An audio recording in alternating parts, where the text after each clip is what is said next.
Dan saya berharap tidak ada terulang dimanapun mengotori lembaga pendidikan, mengotori apalagi ini pesantren, Masya Allah, benar-benar saya harap itu tidak terulang lagi dimanapun tempat. Saya mohon hormati wanita, hormati wanita.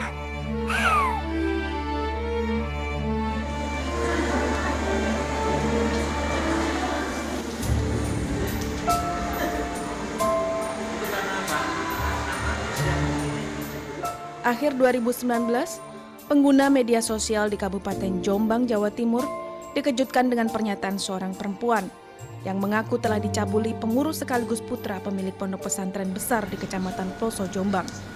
Namun, 3 hari kemudian, akun yang mengunggah pernyataan itu hilang. Selanjutnya, di berbagai grup percakapan tersebar surat pemberitahuan dimulainya penyidikan atau SPDP dari Polres Jombang. Penyidikan dilakukan terhadap seseorang berinisial MSA dengan sangkaan pencabulan. Sehari kemudian, saya menerima sebuah pesan berisi kronologi peristiwa pencabulan. Saya mencoba menelusuri kebenarannya. Saya berusaha menghubungi MSA yang namanya disebut di SPDP polisi dan di dalam pesan yang beredar di grup-grup percakapan. Tetapi tidak banyak pihak yang mau berbicara terbuka terkait dugaan pencabulan, pelecehan, dan penyekapan yang melibatkan nama MSA. Setelah 2 hari tanpa hasil, saya mencoba menemui kuasa hukumnya. Ya, sejak saya dan tim ditunjuk sebagai kuasa hukum, ya tentunya hanya teken surat kuasa, di mana surat kuasa itu juga sudah saya beritahukan ke Polres. Tentang perkembangannya kami masih menunggu. Karena apa? Kami dari tim kuasa hukum memang menunggu MSA dipanggil. Nah, kenyataannya sekarang dipanggil atau tidak dari tim kuasa hukum belum tahu, karena memang dari Polres tidak menghubungi kita, dari pihak MSA juga tidak menghubungi kita. Jadi kita nggak tahu. Agus Khoirul Huda mengaku kurang memiliki keleluasaan dalam menangani kasus ini. Untuk berkomunikasi dengan kliennya saja, Huda harus melalui perantara. Beberapa saat setelah bertemu saya pada 30 Desember 2019, Agus Khoirul Huda menerima pesan singkat yang berisi pencabutan kuasa atas MSA. Sementara itu, saya berupaya mencari tahu keberadaan korban. Saya menghubungi kuasa hukum korban dan membuat janji bertemu. Kuasa hukum korban menunjukkan tangkapan layar berisi surat penyidikan kepolisian, komunikasi korban dan tersangka, dan beberapa bukti komunikasi lainnya. Kuasa hukum korban juga menyampaikan proses hukum yang telah dilalui korban. Sejauh ini, ada 2 korban yang melaporkan pencabulan, pemerkosaan, penyekapan, dan kekerasan seksual oleh tersangka. Laporan dilakukan sebanyak 3 kali, antara 2017 hingga 2019. Tetapi, baru setelah laporan terakhir, kuasa hukum melihat titik terang, yakni pada laporan 29 November 2019, yang dalam kurun waktu 13 hari, Polres Jombang mengeluarkan SPDP dan menetapkan MSA sebagai tersangka. Tersangka sudah 2 kali dipanggil polisi, namun tidak datang. Kuasa hukum dan korban berharap pihak-pihak lain turut mengawal kasus ini.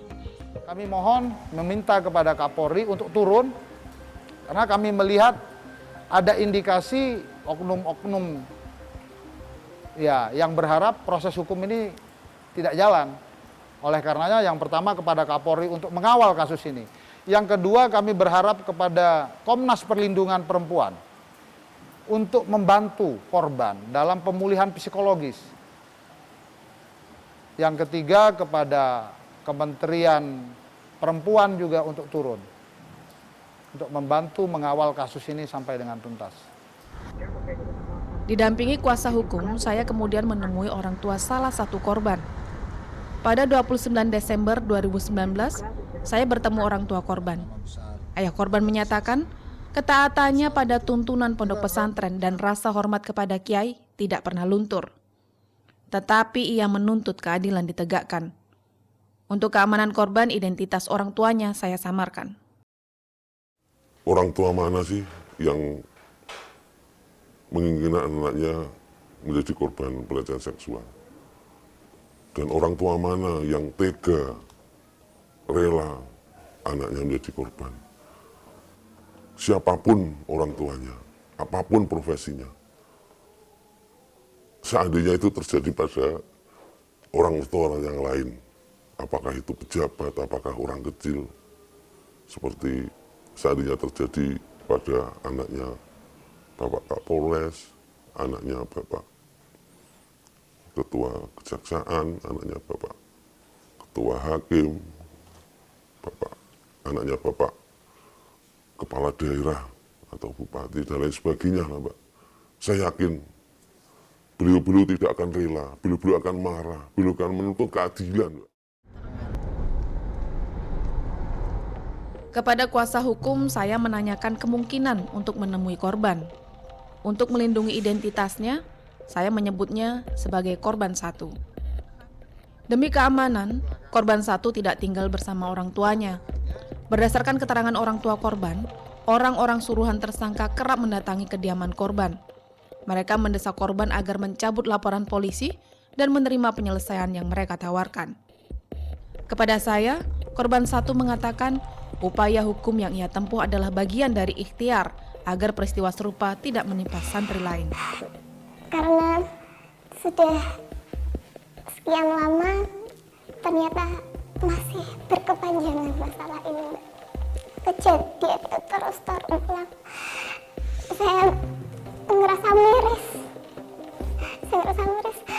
Sekolah yang selama ini diidam-idamkan, niat mencari ilmu, dari jauh datang, ternyata sampai sana diperlakukan seperti itu. Dan kejadian ini terus berulang. Saya ada rasa nggak terima. Ya Allah, beri jalan ya Allah.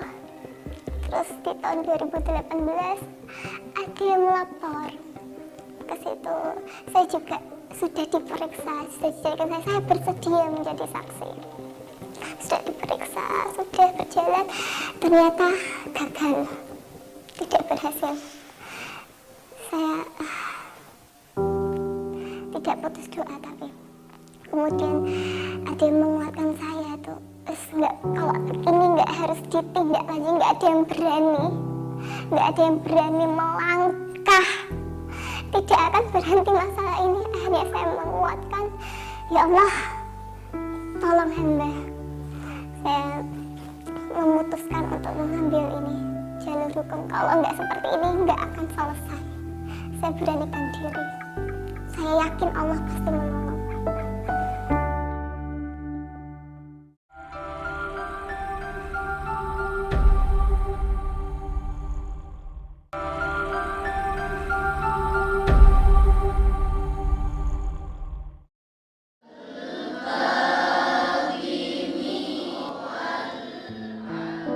Tak sedikit pun terbersit dalam benak korban. Kepergiannya untuk mondok di kota santri bakal berujung petaka. Di hadapan saya, korban 1 menceritakan kronologi pencabulan yang dilakukan tersangka. Menurutnya, peristiwa tersebut bermula saat wawancara internal pada 2017. Di kegiatan itu memakai ilmu metafakta, mereka mengistilahkan. Metafakta itu katanya tidak bisa dijelaskan menggunakan akal. Jadi saya harus melepas pakaian, dan melepas pakaian itu kan nggak bisa di logika, di luar nalar. Saya nggak mau, saya tetap saja, saya tidak mau. Tapi dia memaksa, masih menggunakan alasan yang sama. Kalau kamu tidak mau, berarti kamu masih menggunakan akal. Kamu belum menjiwai itu metafakta. Dia mengatakan mau mengenalkan saya, caranya dengan melepas seluruh pakaian. Saya tetap jawab, saya tidak mau. Saya tidak paham nol apa yang dimaksud. Saya tidak paham juga maksudnya metafakta itu bagaimana. Intinya tidak bisa dengan akal. Saya harus menjiwai itu. Sampai dia menunggu lama, sekali lama dia menunggu. Saya tetap tidak berkenan. Dia menyuruh saya lagi. Dengan alasan di situ saya merasa tertekan, saya merasa ngawang, saya merasa ngawang, hidup nggak hidup, mati nggak mati. Saya benar-benar ngawang, ibaratnya itu itik kehilangan induk. Saya nggak tahu harus bagaimana, saya nggak bisa ngapa-ngapain, di situ nggak ada orang sama sekali. Ngawang rasanya, yang saya rasakan ngawang, benar-benar melayang. Saya berdoa sama Allah, ya Allah, ya Allah, saya minta balasan. Dan dalam hati saya bilang, alam semesta menyaksikan. Dalam hati saya bilang bahwa alam semesta menyaksikan. Meskipun tidak ada orang di situ, alam semesta menyaksikan. Saya yakin alam akan membalas. Saya berdoa.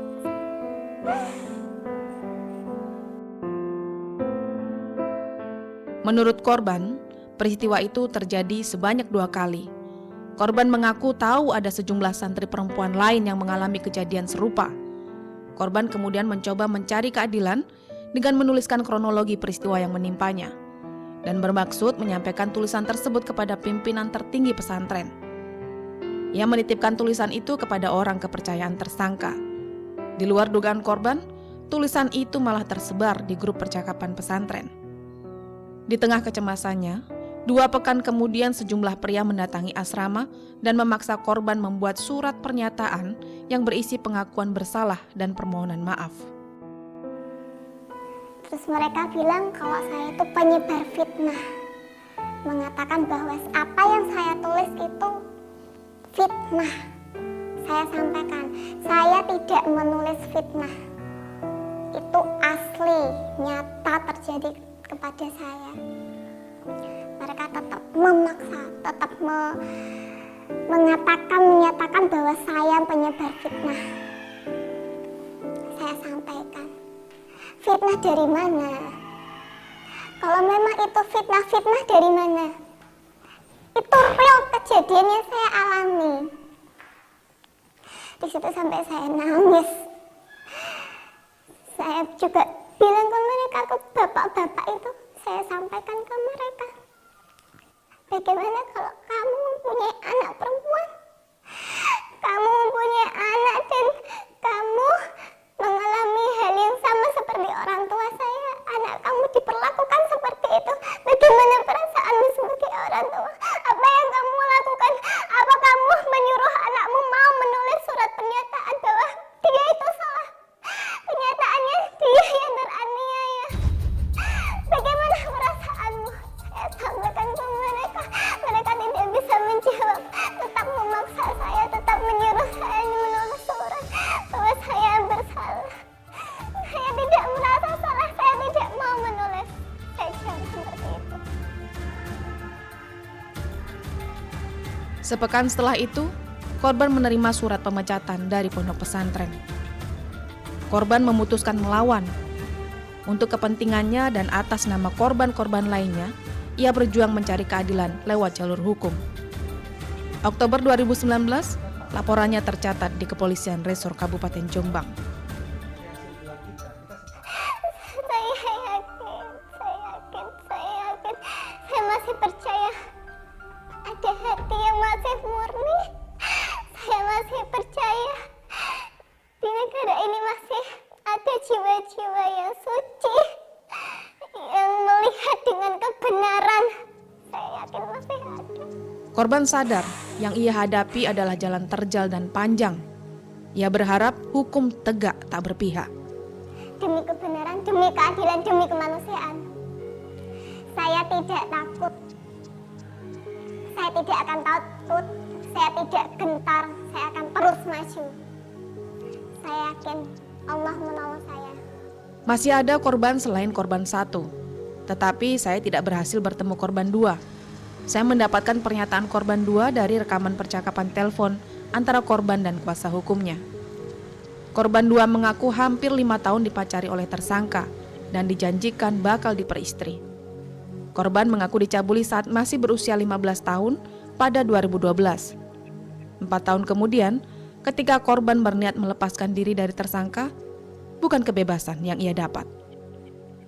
Jadi saya tuh udah dibuka paksa itu Pak. Belum kan ngapain saya gitu kan, udah semuanya disuruh. Saya udah bilang nggak mau, udah kayak gitu kan. Saya mau udah sampai nangis itu Pak saya awalnya, nangis.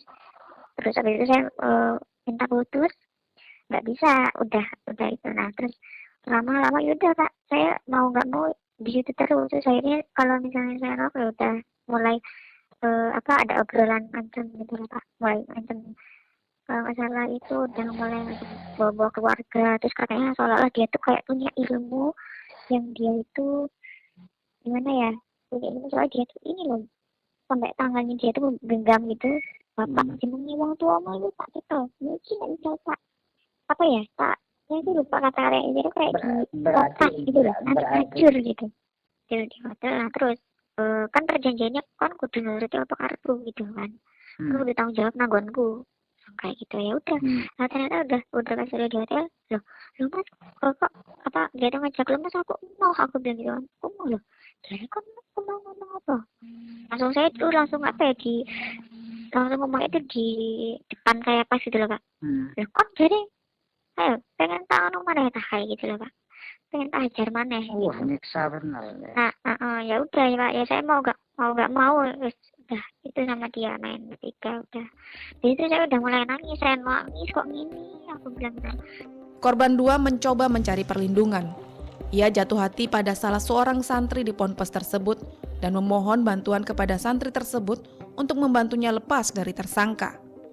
Tetapi upaya korban diketahui tersangka. Menurut korban, ia kemudian dijemput paksa oleh orang suruhan tersangka dan dibawa ke sebuah tempat yang disebut Puri. Berarti belum selesai langsung saya digeret ke dalam gitu. Setelah itu langsung saya ditendang, dipukulin lagi. Itu sampai saya itu kan di sana kan di Cokol kan banyak jendela-jendela gitu kan. Saya hampir mau jatuh ke bawah, tapi ditahan sama dia. Saya dua kali hampir jatuh dari jendela gitu Pak. Hari itu ya. Iya hari itu juga. Hari itu saya disuruh buka baju waktu itu Pak. Bukan nanti buat Mas. Langsung dia tuh langsung bawa tempat sampah. Udah di tangan, udah di atas. Buka agak kayak gitu loh Pak. Buka agak, Mas aku mau langsung dilempar itu Pak tempat sampah itu. Bagi korban 2, hari itu adalah hari paling perih dalam hidupnya. Setelah dianiaya, korban disetubuhi secara paksa.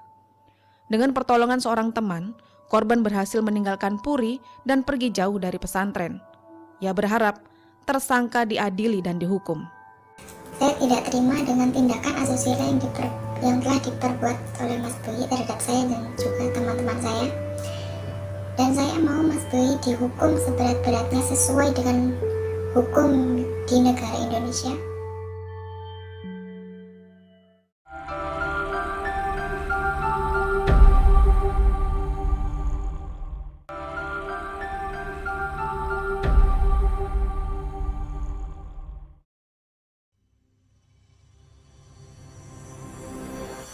(7 Januari 2020, saya mencoba menemui MSA di Puri Semanding, Ploso, Jombang. Namun MSA tidak di tempat. Saya diarahkan menuju Pondok Pesantren Pusat. Di Pondok Pesantren Pusat, saya bertemu dengan perwakilan pengurus pondok pesantren. Perwakilan pondok yang bernama Khairul ini menyampaikan, MSA belum bisa ditemui. Karena tak mendapatkan banyak keterangan, saya pun berpamitan.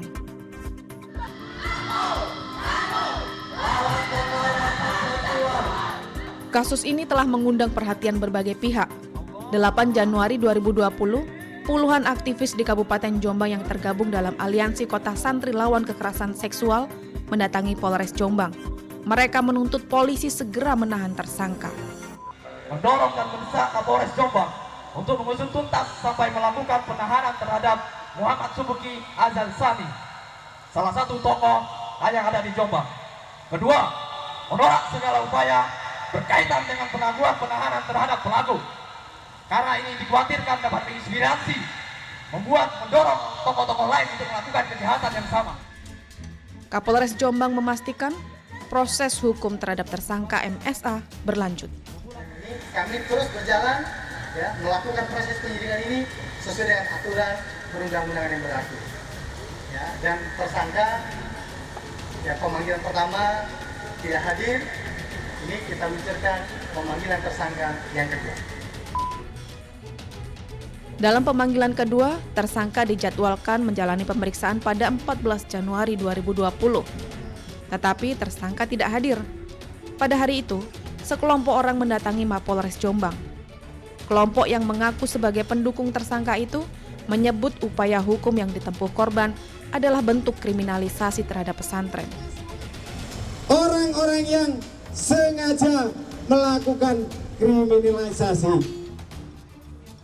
Selain berorasi dan menggelar doa bersama, 6 orang peserta aksi bertemu Wakil Kepala Polres Jombang. Juru bicara Pondok Pesantren Muhammad Soleh mengatakan, proses hukum yang menjerat tersangka adalah buntut persoalan internal pesantren. Jika berdasarkan informasi yang kami dapatkan, itu kan tindakan pidana sampai terjadi pelecehan, kemudian kekerasan seksual dan penyekapan. Bagaimana sikap sendiri?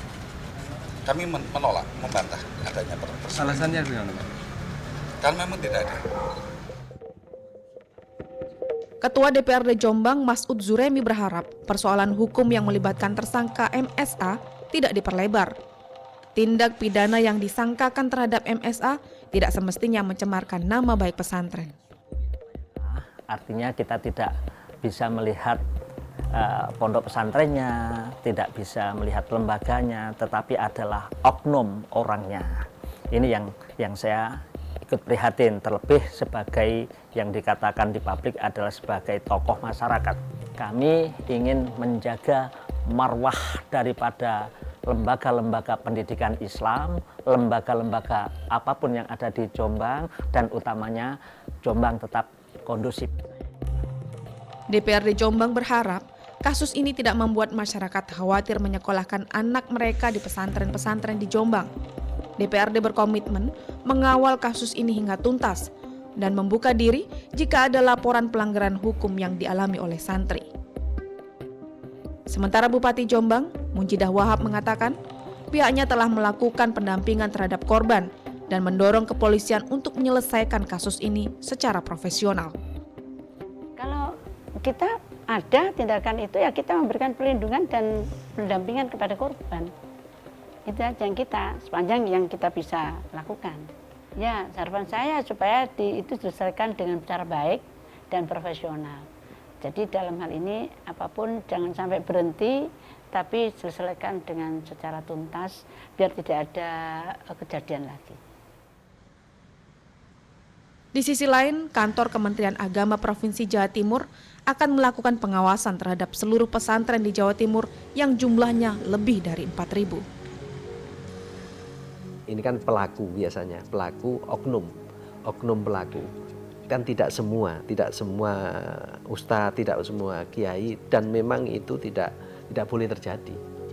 Ustadz, kiai yang di dalam lingkungan pondok merupakan sosok yang harus ditaati,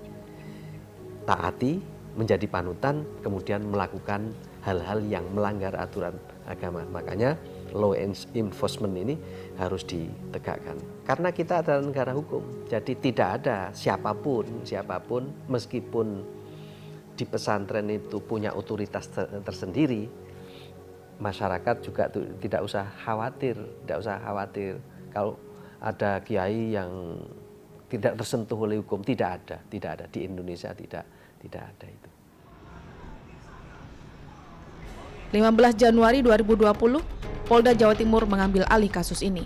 Usai gelar perkara, Polda Jatim mencegah tersangka berpergian ke luar negeri. Ini menjadi perhatian kita bersama. Artinya, kita tidak melihat status apapun terhadap tersangka. Itu adalah equality, kesetaraan. Namun ada hal ya, pelibatan beberapa yang menjadikan ini proses penyidikan sedikit menjadi kendala secara teknis. Contoh, pemanggilan ke-1 ke-2 diabaikan, kemudian membentuk suatu perkuatan opini atau perkuatan pendapat, ya katakanlah pendapat keterangan yang di luar daripada proses penyidikan. Lebih baik pendapat itu dituangkan dalam berita acara dan sah menurut hukum yang kemudian menjadi hak daripada tersangka, seperti itu. Ya, penyidik melakukan pembatasan ruang gerak yang sifatnya adalah membatasi agar tidak keluar negeri. Menanggapi perkembangan kasus, pada 28 Januari 2020, juru bicara Pondok Pesantren Majmal Bahrain Hubul Waton Minal Iman, yang juga Sekretaris Jenderal Organisasi Sidikiyah, didampingi juru bicara tersangka, menggelar konferensi pers di Surabaya. Mereka menyangkal kronologi yang disampaikan korban. Sekretaris Jenderal Organisasi Sidikiyah, Ummul Khaironi menduga ada proses hukum yang dilanggar dalam penetapan tersangka terhadap MSA. Karena itulah, MSA tidak memenuhi panggilan polisi. Bapak MSA ini belum disidik, artinya keterangannya itu belum dimintain. Tetapi statusnya di dalam SPDP yang itu sudah beredar di media massa, itu statusnya sudah tersangka. Secara hukum ini tidak tepat gitu loh. Karena itu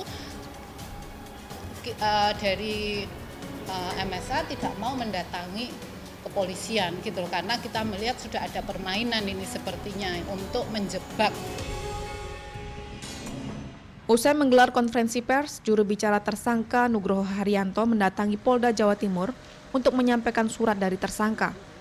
Dalam surat itu, tersangka mengatakan ia tidak bisa memenuhi panggilan polisi lantaran sedang merawat ayahnya yang sakit. Untuk menghadapi proses hukum yang berjalan, pihaknya berencana menyewa kuasa hukum untuk mendampingi tersangka. Upaya santri menuntut keadilan kerap menemukan jalan buntu. Berbagai bentuk kekerasan dan pelecehan di lingkup pesantren tak seharusnya terjadi. Kali ini, akankah perjuangan korban membuka jalan keadilan? Mengungkap kebenaran di balik fakta, serta membawa kasus dugaan pelecehan seksual dan juga kekerasan yang terjadi pada santri di salah satu pesantren di Jombang hingga ke pengadilan telah menjadi pekerjaan rumah Polda Jawa Timur. Publik berhak mengawal dan mengawasi agar proses hukum yang sudah berjalan tak pincang.